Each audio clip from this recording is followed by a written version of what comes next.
السلام عليكم ورحمة الله وبركاته. فيديو جديد وحلقة جديدة، والنهاردة عندنا بإذن الله الحلقة رقم 4 على ما أظن.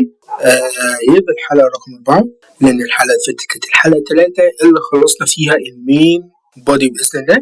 والنهاردة بإذن الله هنبدأ نشتغل على الأقسام بإذن الله، فهنبدأ نشتغل بعض الأقسام ونظبطهم، فما تنسوش اللايك والاشتراك.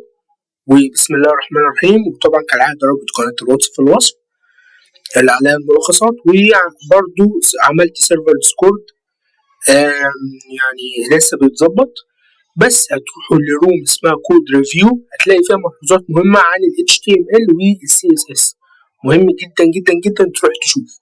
تمام، فيها فروق بين الأكواد والكلام ده كله هتلاقوه هناك، والسيرفر بإذن الله هيساعدكم، بس هو لسه بيتظبط حاليا، فهتلاقوا برضو الرابط بتاعه في الوصف. فبسم الله الرحمن الرحيم وبنستعين. طيب يعني ده موقعنا، وقفنا لغاية إن إحنا عملنا المين بودي نفسها. فالنهاردة بإذن الله هنظبط الكورس ونظبط البروجكتس ونظبط الكونتاكت برضو في نفس الصفحة.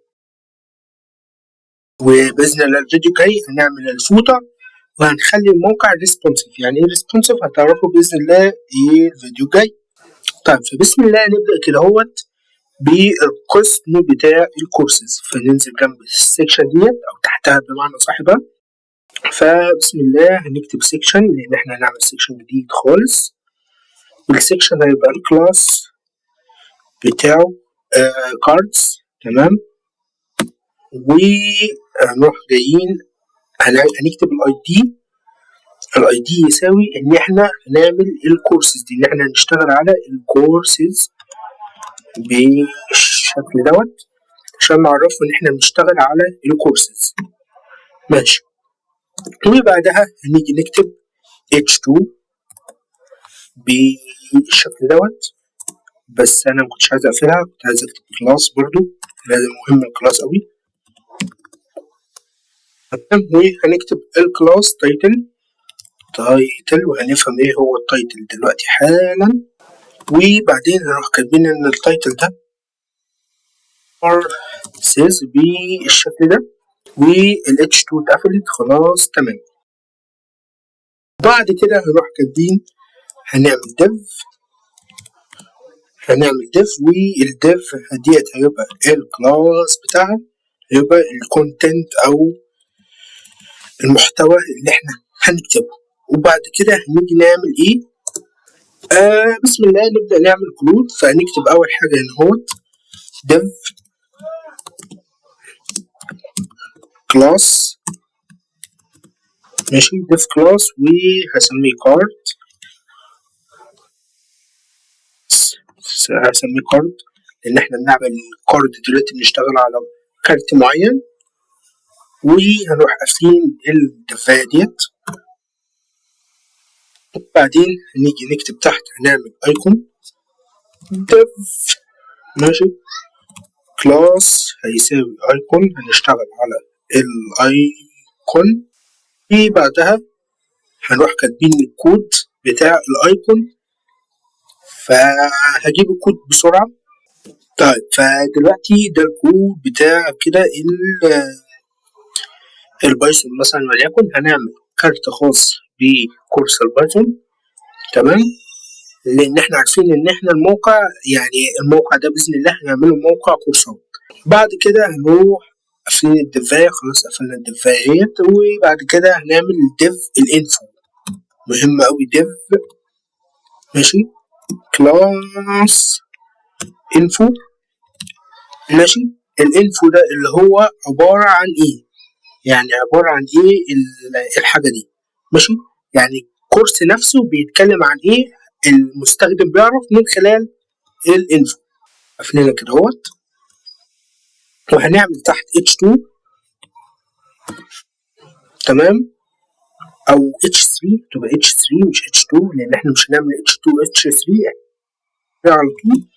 وتحتها ايه؟ هنعمل حاجة اسمها B. فال H3 هتبقى عنوان الكارت، فهنكتبه بايثون بالشكل ده. وبعد كده هنيجي نعمل describe، او بمعنى اصح حاجة اسمها B. وهنكتب مثلا هجيب الكلام اللي انا كنت كاتبه قبل كده. طيب فانا كتبت الكلام الطويل دوت. بعد كده الديف دي بتاعت ايه؟ بتاعت الكلاس. نتأكد بس ان الديف صح، يعني هنا بتاعت الانفو وهنا بتاعت الايكون ودي بتاعت الكارد. تمام كده، ودي بتاعت الكونتنت. حلو. هنيجي بقى من عند الديف اللي بتاعت الكارد، هنيجي بعدها كده اهوت وهنكرر نفس الكلام ده تاني على حسب عدد الكروت اللي احنا عايزين نعمله. فانا مثلا هعمل 3 كروت بس انا ذكي ومسحت كل ده. الله اكبر. طيب كتبتهم تاني، فهنيجي من بعد الديف بتاعت الكارد ديت نروح عاملين انتر، وبرضو نتأكد الديف بتاعت الكارد عشان ايه الكروت ما تدخلش في بعضها. كده عملنا 3 كروت بس. انا هغير بعض الكلام بس. فالحمد لله ظبطت الكلام. فده لغاية دلوقتي اللي موجود. قلت ان عندنا كورسات زي البايثون زي ال HTML وال CSS واكتر. تمام. فكده دي الكروت بتاعتنا، ولكن عايزين نظبطهم بقى بال CSS الجميل. طبعا انت ممكن تعمل اكتر من كارت عادي، بتكرر نفس ال HTML بتاع الكارد نفسه اكتر من مرة عادي جدا جدا جدا. لكن خد بالك الديف بتاعت ايه، سواء ديف الكونتنت، لازم ان انت تكتب الكارت الجديد بعد الديف بتاع الكونتنت زي ما انا عملت. لازم اتاكد عشان الكروت ما تدخلش في بعضها. طيب فبسم الله نبدا في الكروت، والكروت ديت هيبقى اطول CSS فيها. فنركز كده اهوت. على فكره لو خلصنا دي هيعتبر خلصنا جزء كبير جدا من الفيديو. تمام. لان في حاجه قسم البروجكتس هحط كود مؤقت. تمام. وابقوا فكروني ان احنا لما نعمل مشاريع في بايثون او حاجه ارجع احطها في الموقع واقول لكم ازاي بنعمل كروت خاصه بالبروجكتس في الموقع بتاعنا. بس الاول عايز نبقى نعمل مشاريع في البايثون باذن الله وغيره. فبسم الله نبدا نكتب اول حاجه دوت تايتل بالشكل ده. نبدا نشتغل على التايتل. اول حاجه هنكتب الديسبلاي هنخليه فليكس. تمام. الجاستيفاي كونتنت هنخليه سنتر. الحاجات دي عدينا عليها كتير. عندك الكولر هخليه بلو. الحاجات دي عدينا عليها كتير، فاللي عدينا عليه كتير هعديه بسرعة.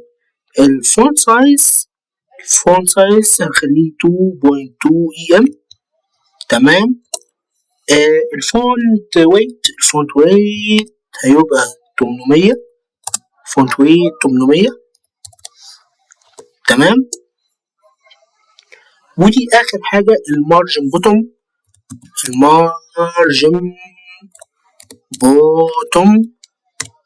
تمام. هيبقى مارجن بوتوم نحدد بالشكل ده افضل، هيبقى 30 بيكسلز. كده خلصنا التايتل. تمام. وفي فرق بين المارجن والبادنج، ودي انا مذكرتهاش في الفيديوهات اللي فاتت. فالفروقات اللي زي ديت هتلاقوها في سيرفر ديسكورد زي ما قلت في اول الفيديو. تمام. ادخل عليه هتلاقي الفروقات ديت انا كاتبها في روم اسمه كود ريفيو. تمام. كده خلصنا التايتل. خلينا ندخل على الكونتنت نفسه. طيب فهنكتب دوت كونتنت. طيب اول حاجه هنخلي برضو الديسبلاي فليكس بالشكل دوت. بعدين هنعمل جاستيفاي كونتنت هنخليه برضو سنتر. تمام. وهنعمل حاجه اسمها فليكس دايركشن. نركز هنا اهو. الفليكس دايركشن هعملها رو. ليه رو؟ الرو هخلي كروت في صفوف مش في عواميد. تمام. لو عايز تخليها عواميد يبقى تكتب كولوم. تمام. كولوم اللي هي ظهرت هنا اهو، اللي هو انا لو مسحت دي لما ظهرت من شويه حاجه كولوم كده. بصوا يعني انا همسح ديت واكتب فليكس دايركشن هتلاقي حاجه اسمها كولوم. ايوه اول واحده دي. لا انا خليها تالت واحده اللي هي رو. تمام. بعد الفيليكس دايركشن هنعمل فيليكس راب. فيليكس تقدمي شويتين، فيليكس راب بالشكل ده. وهنا هو الفلت بتاعها نو راب، بس احنا هنخليه راب. طب يعني ايه اصلا؟ يعني ايه اصلا من الاساس؟ يعني لما انا اسحب الشاشه، تمام، الكروت تبقى على قد الشاشه. يعني ما الاقيش كارت مثلا اختفى، لا، الكارت مش لاقي مساحه وانا بدايق عليه المتصفح الاقي الكارت نزل تحت. يعني بص دلوقتي، انا دلوقتي جيت لي هنا هو مثلا ده الموقع بتاعنا.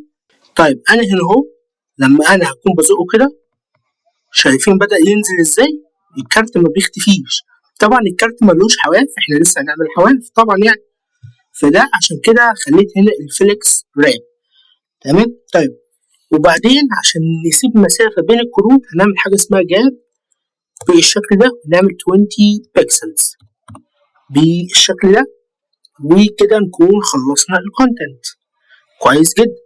نبدأ بقى نشتغل على الكارد نفسه، نبدأ نشتغل على الكارت نفسه ونعمل له الحواف وكل حاجة. فهنكتب دوت كارد، وهنا نركز شوية عشان في كلام كتير. تمام، نركز هنا شوية. طيب الباك جراوند كولر أول حاجة هنخليها وايت، يعني مش هنتفلسف فيها قوي. تمام. بعد الباك جراوند كولر هنعمل الويتس. تمام، يبقى 21.25 ام. تمام. وبالمناسبة عايز اجي هنا اهوت عشان ما تحصلش بس مشاكل، اخلي الويتس خليه هنا في الكونتنت 100% عشان ما تحصلش مشاكل. ونرجع للكارت. بعد الويتس نكتب البوكس شادو. نركز بقى، البوكس شادو. اوكي. طيب هكتب قيمة معينة وهشرح يعني ايه. فهكتب 0 5 بيكسلز 25 بيكسلز 25 بيكسلز RGBA. المفروض نفتح قوس كده اهو، وهنعمل 1، لا كتبت 1 اصلا، 1.1.1 وفاصلة 15 من 100 او 15 في المية. طب ايه الصفر الكبير اللي انا كتبته ده؟ طيب اول قيمة خالص اللي هي الزيرو، يعني انت عايز الشادو دوت فوق ولا تحت؟ ماشي، فوق يعني بالموجب وتحت يعني بالسالب اكيد يعني. 5 بيكسلز برضو يمين ولا شمال؟ طبعا انا خليتها يمين فعملتها بالموجب، لو عايز اخليها شمال هخليها بالسالب. طيب ال 25 بيكسلز برضو ديت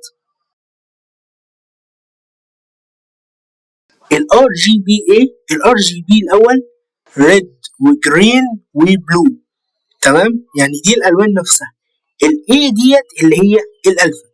فانا كتبت الريد عايز من 1، الجرين عايز من 1، البلو عايز من 1، بحيث ان الثلاث الوان دول لما يجتمعوا مع بعض هيعملوا اللون الاسود.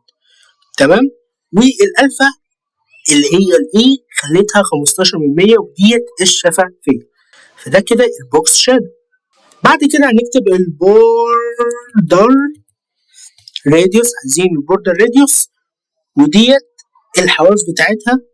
او ديت برضو كنا قلنا الحواف ان هي تخليها تعمل حواف، اظن قلناها الفيديو اللي فات. فهنعمل 10 بيكسلز بالشكل دوت. بعدها البادنج 25 بيكسلز 25 بيكسلز. تمام. بعد البادنج هنعمل مارجن 15 بيكسلز، مارجن 15 بيكسلز. تمام. ده هنيجي الترانزيشن. طيب وهنعمل 0.7 ايز زي ما عملناها المرة اللي فاتت. خلصنا الكارت. تمام كده. طبعا في فرق هنوضحه اكتر باذن الله في ديسكورد. في فرق بين الترانزيشن والترانسفورم. تمام. الترانسفورم هو اللي بيخليه يتحرك اصلا. تمام. لكن الترانزيشن بيقول له ان انت يعني اتحرك ببطء قد ايه او بسرعه قد ايه. فبعدها هنكتب card dot hover ماشي عشان الحركة تتطبق أو نقول له اتحرك أساسا زي ما أنا قلت. فهنعمل الكارد هوفر عشان هنا هو هنحط الترانسفورم. فكده كارد هوفر تمام، وهنكتب ترانسفورم اهيت سكيل ونعمل قوسين كده اهوت 1.1 سكيل ثواني تمام. فكده عملنا الكارد هوفر، مش عايزين نتغير اللون لما نقف عليها وتتحرك، مش عايزين نتغير اللون فما كتبناش لون. طيب هندخل على الدوت انفو الشكل دوت، وهنخلي التكست الاين سنتر، تكست الاين الكلام بتاع الانفو هنخليه في النص. فالتكست الاين عايزينه سنتر بالشكل ده. خلاص خلصنا الانفو، يعني جزء سريع كده اهوت. برضو الايكون هنشتغل عليها. الكرر انا عن نفسي اخليه لايت سكاي بلو، اللي هو اللي تحت دوت تمام، لايت سكاي بلو. وبرضو هنكتب الفونت سايز هنخليه 8 EM بالشكل دوت. وبرضو هنعمل التكست الاين سنتر بالشكل ده. طيب فعملنا التكست الاين عشان يبقى برضو يعني هيعتبر ان الايكون ده تكست تمام. طيب اخر حاجه نشتغل عليها وهي دوت انفو H3 تمام، دي اخر حاجه هنشتغل عليها. الكلر هخليه بالنسبه لي انا هخليه بلاك عادي جدا. وبعد كده هنخلي الفونت سايز 1.2 EM، الفونت سايز 1.2 EM، يعني دي الابعاد اللي هي كويسه. فلو عايزين تعملوا نفس الابعاد مش مشكله. فالفونت ويت برضو هيبقى 700 بالشكل ده تمام. والمارجن اخر حاجه فيه بالنسبه للقسم دوت، بالنسبه لقسم الكورسز المارجن هيبقى 10 بيكسلز بالشكل ده. نعمل سيف. بسم الله بسم الله بسم الله بسم الله. كل لما اعمل ريستارت كده كده في حاجه غلط. بصوا انا هنا اهو كتبت ديف دوت كلاس كارد مرتين عشان كده تمام. كده الدنيا ظبطت فين كده لما نعمل ستارت. بس كده الدنيا بقى كده دول مش داخلين تحت الكونتنت برضه في مشكلة يا ربي. طيب فكده خلصنا القسم الأول اللي هو كورسز، خلاص الحمد لله. طبعا هو يعني المفروض إن الفليكس دايركشن يشتغل بس هو كده مش شغال لأن الشاشة مش كبيرة. لو الشاشة كبيرة هتلاقي الكروت في صفوف عادي جدا جدا جدا تمام. ولكن احنا عشان الشاشة صغيرة فكأني مش عامل رو أصلا، كأني مش عامل الفليكس دايركشن رو أصلا. الفكرة بس إن في حاجة أنا زودتها برضو عشان خدت بالي، وإن أنا حطيت هنا هوت اس تمام، لأن أنا لو كنت شلتها كده هوت الترانزيشن ما كانش هيظبط. يعني بصوا لو عملت ريستارت كده بصوا بيطلع على طول ازاي، ما كانش هيظبط. يعني كان لازم احط الاس بالشكل ده كده تمام علشان يظبط. يعني دلوقتي لو جيت عملت ريستارت زي ما انتم شايفين ظبط تمام. فدي كانت حاجة أنا ما ضفتهاش وضفتها دلوقتي. طيب بالنسبة للقسم بتاع البروجيكتس فأنا عملت كود مؤقت هبعته على سيرفر ديسكورد برضو بإذن الله تمام. على ما نبقى نعمل مشاريع، وبعدين بقول لكم ازاي نحط المشاريع بتاعتنا على الموقع بإذن الله لما نعمل مشاريع في بايثون قريب أو حاجة بإذن الله تمام. فأنا كده زي ما انتم شايفين، وهتلاقوه موجود في سيرفر ديسكورد وعلى قناة الواتساب عادي. وده هيكون كود مؤقت على ما نبقى نرجع بإذن الله ونشتغل على البروجكت زي ما قلت لما نعمل مشاريع. هبقى أعمل فيديو وأقول لكم ازاي بإذن الله نشتغل على البروجكتس دي. دلوقتي بقى ندخل على آخر حاجة وهو الكونتاكت. آخر قسم هو الكونتاكت. فبسم الله الرحمن الرحيم نبدأ بال HTML بتاعه. section، هنعمل class ده هنسميه cardis content، cardis contact بالشكل ده. تمام، cardis contact يعني نسميها اسم إن إحنا نقدر نشتغل عليه، وهنكتب ID هيبقى يساوي برضو contact بالشكل ده، وهنروح قافلين بالشكل دوت كده. وبعديها نيجي نكتب ال H2 بتاعنا الجميل، وهنعمل كلاس هيبقى تايتل بالشكل ده. تمام، أنا عايز تايتل. وبعد كده نقفل، عايز أقفل أيوه، ونكتب حاجة اللي هي يعني تدل على إن ده قسم بتاع الكونتاكت أو كده. تمام، فكتبت الجملة ديت. تمام، وبعد كده نروح عاملين الديف بتاعنا كلاس، وهنكتب كونتنت. تمام، وهنروح قافلين عادي. والمفروض إن إحنا هنجيب عدد كروت على حسب إحنا عايزين إيه. عايزين مثلا وليكن كارتين، فإحنا ممكن نعمل نسخ للكروت من فوق ونحطهم هنا ونعدل عليهم. طيب، فأنا عملت هنا هوت 2 كاردز. تمام، فنبدأ نظبطه. ممكن نظبط ده مثلا، يعني نبدأ بس نعدل الكلام بسرعة كده. فطبعا يعني مش هكتب رقم الحقيقي، ولكن لو كتبنا هيبقى أي رقم دلوقتي. تمام، بالنسبة لدي مثلا هنسميها برضو إيميل مثلا، إيميل بالشكل ده. وهنكتب مثلا أي إيميل برضو، نمسح الكلام ده كده ونكتب أي إيميل برضو كذلك. إيميل لأ، أنا عايز أكتب الإيميل نفسه، فهنكتب أي حاجة مثلا عايز أعمل جيميل مثلا .com مثلا، أي حاجة أنا بحط الإيميل بتاعي بعدين. طبعا الايكونز عايز اظبط الايكونز عشان نسيت الايكونز، فهنروح لموقع فوت اوسم واظبطها بسرعة.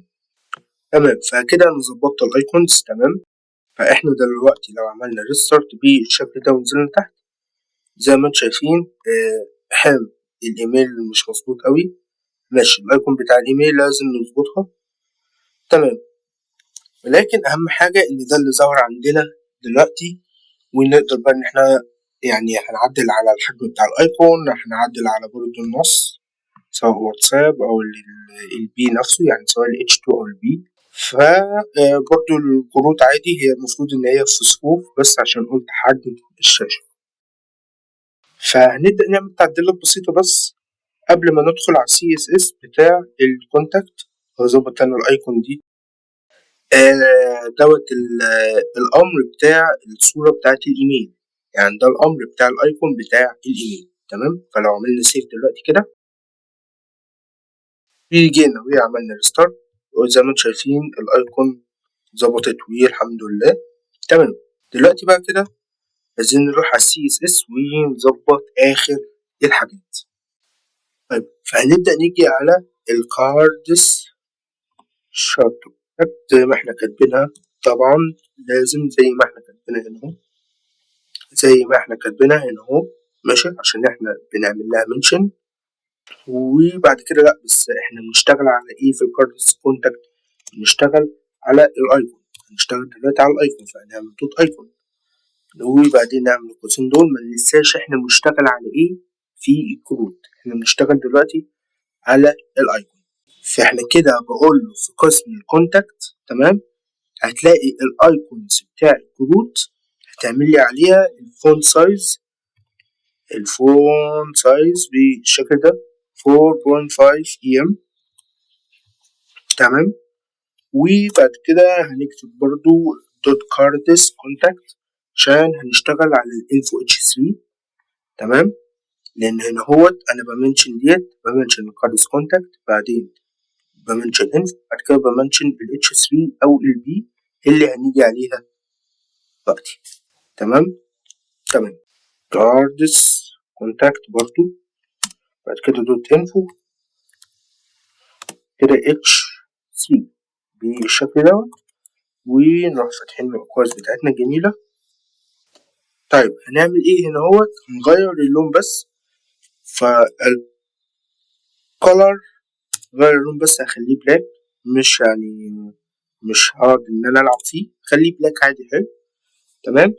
وبعدين اخر حاجة cards برضو دوت كونتاكت، بعد كده دوت انفو دوت بي بالشكل دوت واشتغل. بس انا عايز ابعد ديت، عايز ابعد دي ثواني، عايز ابعد ديت بالشكل ده. تمام. وهنعمل هنا هو الفونت سايز،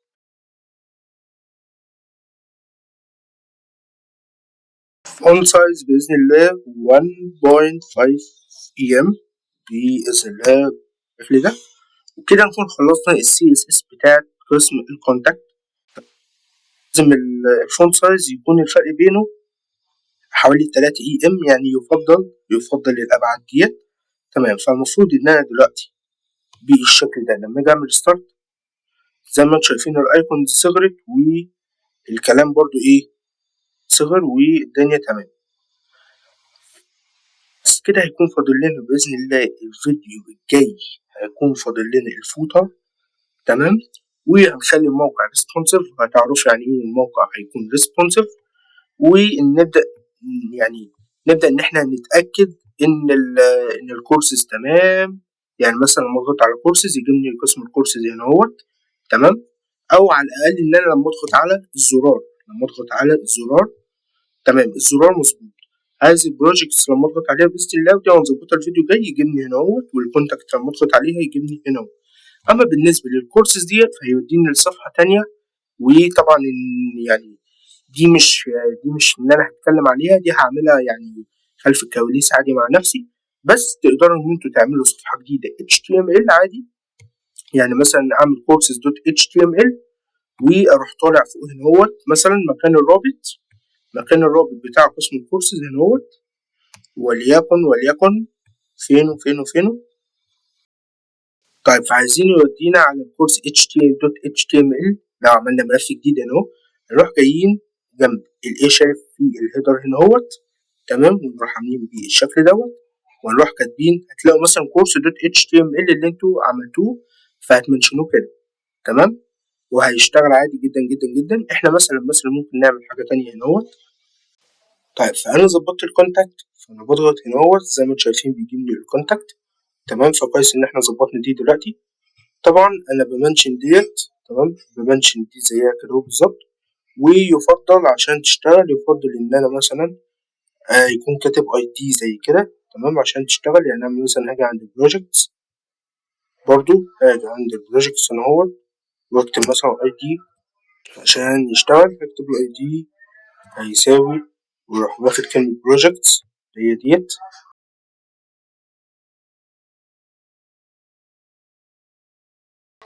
طيب أنا كنت كاتبها فوق كده مثلا، وأروح جاي هنا اهوت برضو في الهيدر فين هنا اهوت. تمام. نروح نسخ ديت. تمام. لازم تكون الحروف الكابيتال زيها كابيتال والسمول زيها سمول. تمام. فيعني لازم ناخد بالنا من الحروف السمول والحروف الكابيتال. أنا بعمل إيه؟ ثواني أنا عايز أعمل بس إيه، بس نعمل دي كده. نروح جايين هنا اهوت نعمل لها كوبي، والايه الشريف نحطها هنا بالشكل ده. تمام. اما الكورسز مش هعمل لها كده لان انا هعمل لها صفحه HTML جديده تودينا عليها زي ما قلت باذن الله من شويه. فلو عملنا كنترول سيف وجينا هنا اهوت ونعمل ستارت ونضغط على البروجكتس زي ما انتم شايفين وداني للبروجكتس، وبضغط على الكونتاكت بيوديني للكونتاكت. تمام. فبس وصلنا لنهاية الفيديو الجاي بإذن الله زي ما قلت هنظبط الفوتر تحت وهنخلي الموقع ريسبونسيف. وطبعا الأرقام دي مش حقيقية والجيميل ده مش حقيقي، هبظبطها أنا بعدين. فبس أشوفكم فيديو جديد. سلام.